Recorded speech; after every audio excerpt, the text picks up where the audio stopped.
तो दोस्तों आज मैं आपके लिए लेकर आया हूँ 2016 की एक स्लेशर हॉरर मूवी जिसका नाम है केबिन फीवर। तो मैं आपको वीडियो शुरू करने से पहले ही ये इन्फॉर्म कर देता हूँ कि अगर आपको एक्सट्रीम स्लेशर पसंद नहीं है तो प्लीज़ इस वीडियो को यहीं पर स्किप कर दीजिए। तो मूवी की शुरुआत में एक आदमी जंगल में था और वो अपने कुत्ते के लिए एक खरगोश को मारकर लाया था, लेकिन जब वो अपने कैंप तक पहुँचता है तो उसका बेचारा कुत्ता मरा हुआ पड़ा था। उसकी हालत बहुत ज़्यादा ख़राब थी और उसकी पूरी चमड़ी पर इन्फेक्शन था और तो और उस कुत्ते का खून अब इस आदमी के ऊपर आ गया था। सीन यहीं पर कट होता है और शिफ्ट होकर कुछ दोस्तों के पास आता है जो कि अपनी जीप में बैठकर एक दूर दराज के जंगल में बने केबिन में वेकेशन बनाने जा रहे थे और इसीलिए उन्होंने एक पूरा के पूरा केबिन ही रेंट पर लिया हुआ था। कार में टोटल 5 दोस्त थे। जेफ और मार्सी कपल थे और एक कार में आगे बैठे हुए थे। कैरन, बेर्ट और पॉल पीछे सीट पर थे। वे रास्ते में एक छोटे से स्टोर पर रुकते हैं जहां से वो अपनी ज़रूरत का सामान खरीद लेते हैं। उन्हें वहां पर एक छोटा सा बच्चा एक क्रीपी सा रेबिट मास्क पहने दिखता है। पॉल उस बच्चे को हेलो बोलने गया था, लेकिन वो उसका हाथ पकड़कर उस पर काट लेता है। उस बच्चे के पिता स्टोर से बाहर आकर उसे यानी कि डेनिस को डांटते हैं और जेफ उस आदमी से बहस करता है कि उसने अपने बच्चे को संभाल कर रखना चाहिए। और इधर पूरा ग्रुप उस शॉप में रखे हुए अजीबोगरीब चीज़ों को देख रहा था और पॉल तो पीछे अपने हाथों को धोने गया था। इस शॉप का ओनर आकर सभी को बताता है कि जंगल में जाना ठीक नहीं है क्योंकि जंगल में एक लाइम डिजीज़ नाम की एक स्किन डिजीज़ फैल रही है। कुछ दिन पहले कुछ हाइकर्स पहले भी जंगल में गए थे और उन्हें भी इस बीमारी ने जकड़ लिया। फिर सभी जीप में बैठकर अपने केबिन की ओर निकल जाते हैं और जीप में ही कैरन पॉल के हाथ को फर्स्ट एड करती है और फिर जल्दी सभी अपने लेक के किनारे बने हुए केबिन में आ गए थे। सभी नोटिस करते हैं कि इस एरिया में नेटवर्क वीक है और फ़ोन या इंटरनेट भी ठीक से काम नहीं कर रहा है। केबिन में आने के बाद मौका देखकर जेफ और मार्सी ऊपर बेडरूम में चले गए थे और पॉल बाहर आकर व्यू एंजॉय कर रहा था। बट अपने साथ में असॉल्ट राइफल लाया था। उसे राइफल चलाने का कोई एक्सपीरियंस नहीं था, वो बस अपने वीडियो गेम की स्किल्स की प्रैक्टिस करने के लिए इस राइफल को लेकर आया था और उसे चेक करने के चक्कर में गलती से उससे वो राइफल चल जाती है और पॉल बार बार उसकी गोलियों से बचता है। बर्ड को वीड पीने की आदत थी, लेकिन यहाँ पर कोई भी वीड नहीं लाया था और इसीलिए वो पगला रहा था। बट वहाँ पर एक आग लगा देता है और जंगल में शिकार के लिए निकल जाता है। इधर कैरन लेक के किनारे अपने फ़ोटोज़ क्लिक करके उसे सोशल मीडिया पर अपलोड करने को ट्राई कर रही थी और वहाँ पर पॉल उसे अप्रोच करता है और कैरन उसे स्विमिंग के लिए ऑफ़र करती है। दोनों थोड़ी देर लेक में स्विमिंग करते हैं एंड देन वो थोड़ा सा रेस्ट भी करते हैं। बट अब जंगल में पहुँच गया था जहाँ पर वो अपनी गन की प्रैक्टिस कर सके और अनजाने में वो एक आदमी को शूट कर देता है।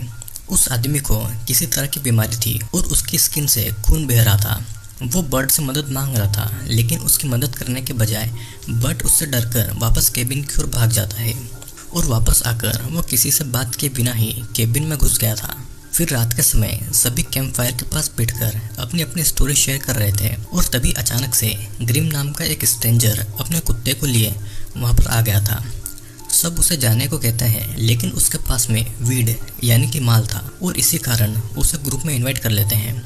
फिर वीड स्मोक करते करते वहाँ पर बारिश होने लगी थी और ग्रीम भी वापस चला गया था।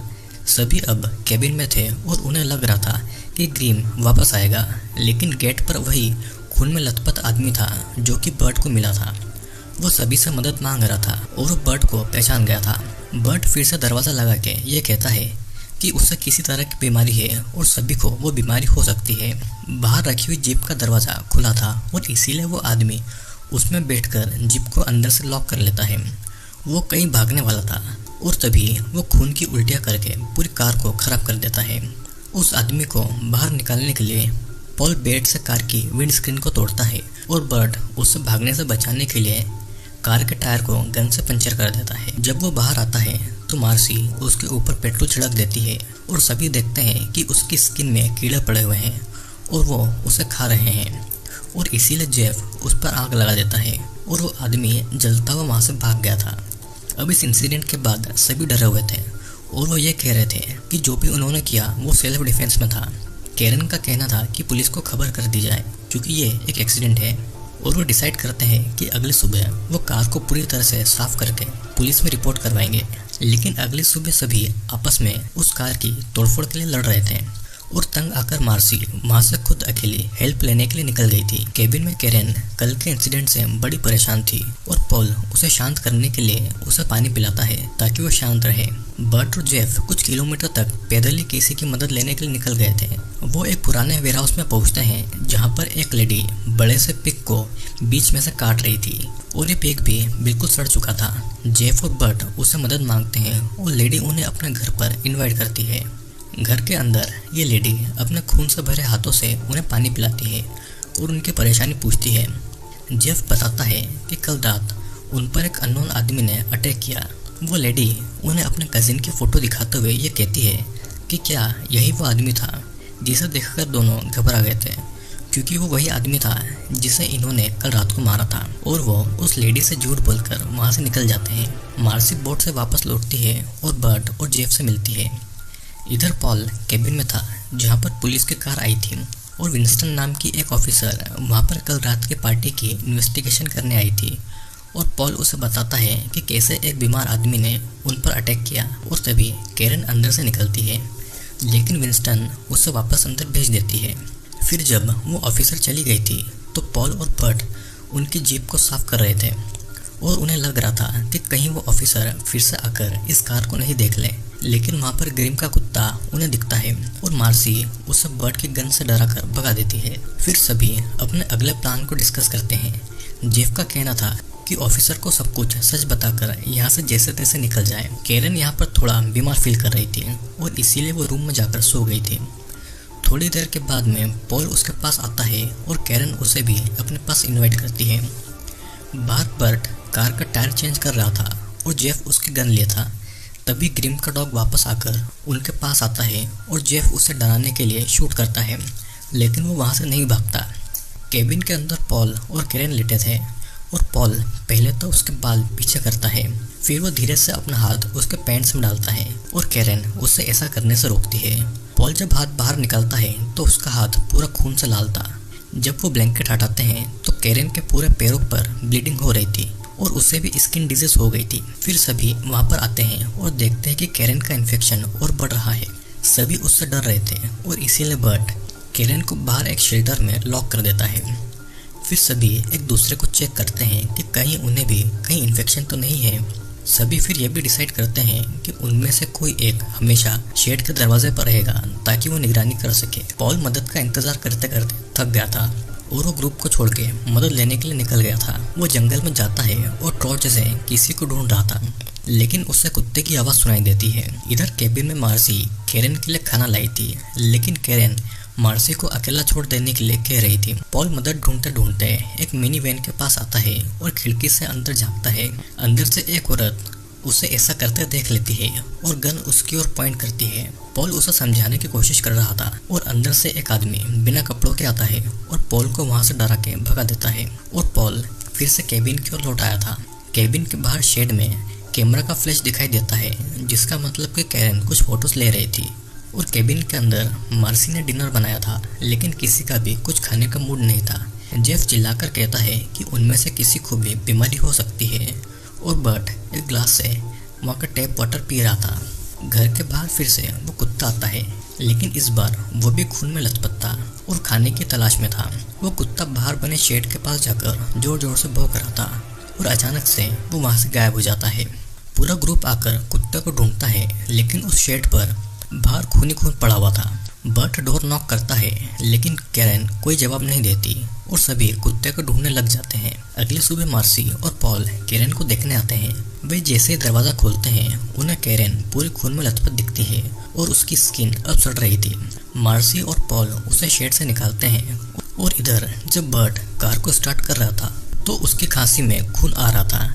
सभी कैरन को कार से ले जा रहे थे, लेकिन जेफ उसके साथ जाने से मना कर देता है और कैरन भी अब खून से खांस रही थी, जो कि जेफ के ऊपर उड़ गया था। अब सभी दोस्तों में आपस में लड़ाई हो रही थी और बर्ट अकेला कार में मदद लेने के लिए निकल जाता है।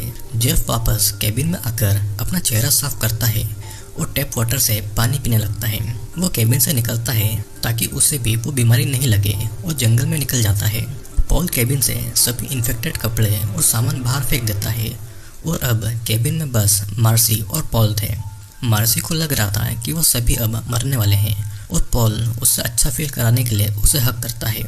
यहाँ पर बर्ट कार से उसी शॉप में आता है जो कि टॉमी की थी और बर्ट को भी टॉमी का बेटा काट लेता है। टॉमी जल्दी से बाहर आकर कहता है कि उसने उसके बच्चे को भी अब इन्फेक्ट कर दिया है। वो शॉटगन लेकर आता है लेकिन तब तक बर्ट भाग चुका था। वहाँ का बूढ़ा आदमी ये कहता है कि सभी इन्फेक्टेड लोगों को मार दिया जाए ताकि ये बीमारी और नहीं फैले, और टॉमी की शॉप से बेली ट्रक लेकर निकल गया था। इधर केबिन में कैरेन दर्द से परेशान थी और पॉल उसके लिए पानी लेकर आया था। यहाँ पर बर्ट जीप से भाग रहा था और बेली और फिंस्टर उसके पीछे थे। केबिन में पॉल जब मर्सी के पास आता है तो उसके पीठ पर घाव को देखकर वो डर जाता है और जेफ को ढूंढने के लिए वो केबिन से भाग गया था। बर्ट अभी भी बेली से भाग रहा था और वो गन से शूट करता है और इसीलिए बर्ट जीप से उतरकर जंगल में भाग गया था। यहाँ पर मार्सी डिसाइड करती है कि वो बाथरूम में जाकर अपने आप को साफ करेगी, लेकिन उसके घावों से खून आना शुरू हो गया था और अब उसकी स्किन भी इन्फेक्टेड थी। पॉल लेक के पास जेफ को ढूंढने गया था, लेकिन अचानक वो आदमी जिसे जला दिया गया था वो लेक से निकलकर पॉल को लेक में खींच लेता है।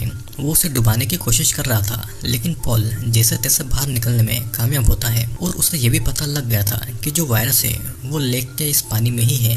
बर्ट अभी भी भाग रहा था और बेली और फिंचर को भटकाने के लिए वो जंगल में गलत निशान छोड़ देता है और केबिन वापस लौटता है। मार्सी पूरी खून में थी। वो केबिन से बाहर आती है और दर्द के मारे जेफ को मदद मांगने के लिए बुला रही थी, लेकिन वो कुत्ता अभी तक उसका इंतजार कर रहा था। वो उसकी ओर आता है और उसके टुकड़े टुकड़े करके उसे खा जाता है। पॉल मार्सी की आवाज़ सुन के वापस आता है तो देखता है कि पूरी ज़मीन खून से भरी है और मार्सी की बॉडी के पार्ट्स यहाँ वहाँ पड़े हुए हैं। उससे फिर कैरेन की आवाज़ आती है जो कि अभी भी शेड में थी। पॉल गन को उठाकर उस केबिन में उस कुत्ते को शूट करता है जो कि कैरेन के हाथ खा रहा था और कैरेन भी उसे खुद को मार देने के लिए कह रही थी। पॉल जैसे तैसे उसे मारने की हिम्मत जुटाता है, लेकिन वो गन अब जाम हो गई थी और इसीलिए वो एक फावड़े को उठाकर उसे जोर से कैरेन के गर्दन में मार देता है। वो फिर भी नहीं मरती और इसीलिए वो उसके ऊपर पेट्रोल छिड़ककर उसे फ्लेयर गन से जला देता है। शेड से बाहर आने के बाद में उसे बर्ट दिखता है जो कि पॉल को शॉप वाले लोगों से वार्न करता है, लेकिन तभी पीछे से टॉमी बर्ट के सिर को गन से शूट कर देता है। पॉल देखता है कि उसकी गन जाम नहीं थी बल्कि उसका सेफ्टी लॉक लगा था। वो उसे हटाकर एक ही बार में टॉमी, फिंचर और बेली को शूट करके उन्हें मार डालता है। वो टॉमी की कार लेके मदद के लिए निकलता है और रास्ते में वो खुद के हाथ को देखता है और अब वो भी इन्फेक्टेड हो चुका था और डर के मारे वो उस ट्रक को पेड़ में ठोक देता है, लेकिन ट्रक के ब्लास्ट होने से पहले ही वो उससे निकल गया था। पॉल भागता हुआ एक पार्टी में पहुंचता है जहां पर ऑफिसर विंस्टन थी और उससे कहता है कि उसने उनके लिए मदद क्यों नहीं भेजी, और ऑफिसर विंस्टन को रेडियो पर केबिन के इंसिडेंट की न्यूज़ मिलती है और सीनियर ऑफिसर उससे कह रहा था कि कोई भी आउटसाइडर नहीं बचना चाहिए। वो पॉल को मारने ही वाली थी, लेकिन वो उसे नहीं मारती और उसे मेन रोड तक पहुंचने का एक शॉर्टकट बताती है। पॉल उस रास्ते जाता है, लेकिन वहाँ पर कोई रोड नहीं थी और अब वो निराश होकर ज़मीन पर बैठकर चिल्ला रहा था। इधर जेफ जो कि जंगल में था वो केबिन चेक करने आता है और देखता है कि सभी लोग मर चुके हैं। उसे लग रहा था कि वो बच गया है, लेकिन उसके हाथ में भी अब इन्फेक्शन दिखने लगा था और ऑफिसर उसे वहीं पर गन से शूट करके मार डालती है। और इधर पॉल भी जंगल में ही मर गया था और मूवी के एंड में दिखाया जाता है कि पुलिस ने सभी डेड बॉडीज़ को जब्त कर लिया है। आखिरी सीन में हम देखते हैं कि एक लड़की अपने आईपैड में कैरेन के सोशल मीडिया पर एक पोस्ट देखती है जिसमें उस केबिन के ट्रिप के पिक्चर्स थे और आखिरी फोटो उसकी सड़ी हुई बॉडी का था और पॉल उसे दर्द से दूर कर रहा था, यानी कि कैरेन ये सब कुछ रिकॉर्ड कर रही थी। और इसी के साथ ये मूवी यहीं पर ख़त्म होती है। आई होप दोस्तों यू एंजॉयड द वीडियो। अगर मूवी देख के डर लगा हो तो कमेंट करके ज़रूर बताना, और आप अगर चैनल पर नए हैं तो चैनल को सब्सक्राइब जरूर कर लेना ताकि और भी वीडियोज़ जल्दी ही आने वाले हैं।